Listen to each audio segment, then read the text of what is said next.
Assalamualaikum warahmatullahi wabarakatuh. Selamat siang saudara semua. Mari kita sejenak melihat udara kota Jakarta pada siang hari ini, di mana dari kejauhan terlihat ada seperti kabut asap, padahal tidak ada asap pembakaran kapur dan lain-lain. Nah, dari mana kabut ini? Ya, dari asalnya itu adalah hasil, kemungkinan besar dari hasil pembakaran dari kendaraan bermotor, pembakaran fosil, bahan bakar fosil. Ya. Nah, apa dampaknya terhadap lingkungan? Terutama adalah yang dikeluarkan hasil pembakaran dari kendaraan bermotor ini adalah gas CO dan CO2. Gas CO ada dua kemungkinan, ya. Bisa dia terhirup oleh manusia atau bisa dia naik ke udara. Sedangkan CO2 itu bisa diserap oleh pohon-pohon yang ada di depan saya ini, seperti yang ada di Ecopark. Pohon-pohon ini bisa menetralisir dengan proses fotosintesis, di mana CO2 menjadi karbohidrat dan oksigen kita hirup lagi untuk pernafasan atau respirasi. Nah, sementara yang CO tadi, gas CO tadi itu ada dua kemungkinan, terhirup oleh manusia ataupun hewan, dan kemungkinan kedua akan naik ke atmosfer. Apabila terhirup oleh manusia, maka ini akan berbahaya, akan merusak kesehatan manusia. Pada anak-anak itu akan menyebabkan anak-anak menjadi bodoh, ya. Sementara apabila CO tadi naik ke udara, maka akan membuat lubang ozon. Nah, apabila lubang ozon itu terjadi, maka artinya terjadi pemanasan global. Nah, dampak selanjutnya dari pemanasan global adalah bumi makin panas, es di kutub akan mencair. Apabila es di kutub mencair, maka muka air laut akan naik. Nah, akan berdampak lagi kalau muka air laut naik, tentu ini akan berbahaya terhadap kota-kota pantai. Kota pantai seperti Jakarta, Semarang, Surabaya, Bangkok. Padahal dengan kondisi sekarang saja itu sudah terjadi kenaikan air laut di baik Jakarta maupun Semarang dan kota-kota lainnya. Nah, tentu ini sangat berbahaya.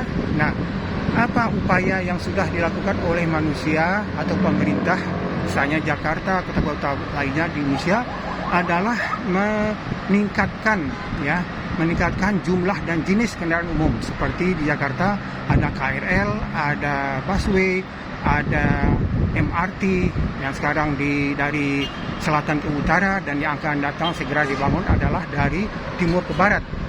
LRT segera akan dioperasikan. Nah, dengan adanya kendaraan-kendaraan umum tadi, diharapkan masyarakat penduduk kota tidak lagi menggunakan kendaraan mobilnya sendiri, motornya sendiri, tapi lebih tertarik menggunakan kendaraan umum. Kenapa? Yang pertama, selama ini karena terjadi kemacetan, itu rata-rata masyarakat di kota Jabodetabek menghabiskan waktu pergi ke kantor 2 jam, hilang waktu di jalan, pulangnya juga 2 jam. Artinya 4 jam selama satu hari itu kehilangan waktu, padahal waktu adalah uang. Dan di jalan kita juga tidak bisa apa-apa, hanya paling mengeluh atau paling ngantuk tidur, ya. Namun mudah-mudahan masyarakat, warga Jabodetabek dan kota-kota besar lainnya segera beralih dari kendaraan umum, dari kendaraan pribadi ke kendaraan umum. Juga sekarang sedang dibangun stasiun-stasiun yang berdekatan, ya, antara stasiun kereta api dengan busway dengan LRT. Jadi ini sangat memudahkan. Kalau kita lihat di negara-negara maju juga, antara stasiun dengan halte kendaraan umum itu dekat, sehingga orang tidak perlu lagi keluar biaya dari stasiun ke halte misalnya. Nah, mudah-mudahan segera mobil listrik itu bisa diproduksi secara besar-besaran, sehingga kendaraan yang menggunakan bahan bakar fosil itu lambat laun akan berkurang. Nah, Anda ketahui seperti Jakarta, jalan ke bandara, ya, ada di satu titik di mana jalan melengkung ke bawah. Nah, ini apa? Kenapa?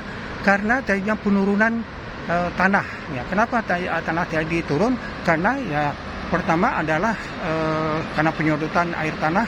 Yang kedua juga karena kesempatan air masuk ke tanah di kota-kota besar itu berkurang, khususnya Jakarta. Kenapa berkurang?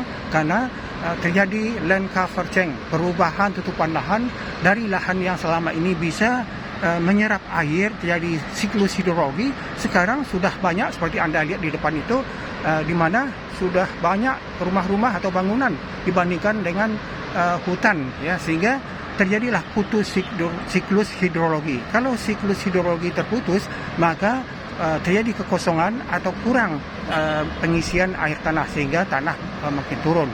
Nah, sementara di sisi lain juga bangunan pencakar langit dibangun di mana-mana di kota besar, ya. Nah, mudah-mudahan informasi siang ini dapat menggugah kita semua. Mari kita menggunakan kendaraan umum dalam rangka meminimalkan emisi kendaraan bermotor yang kita gunakan, sehingga bumi makin bersih, manusia makin sehat. Selamat siang, demikian. Terima kasih. Assalamualaikum warahmatullahi wabarakatuh.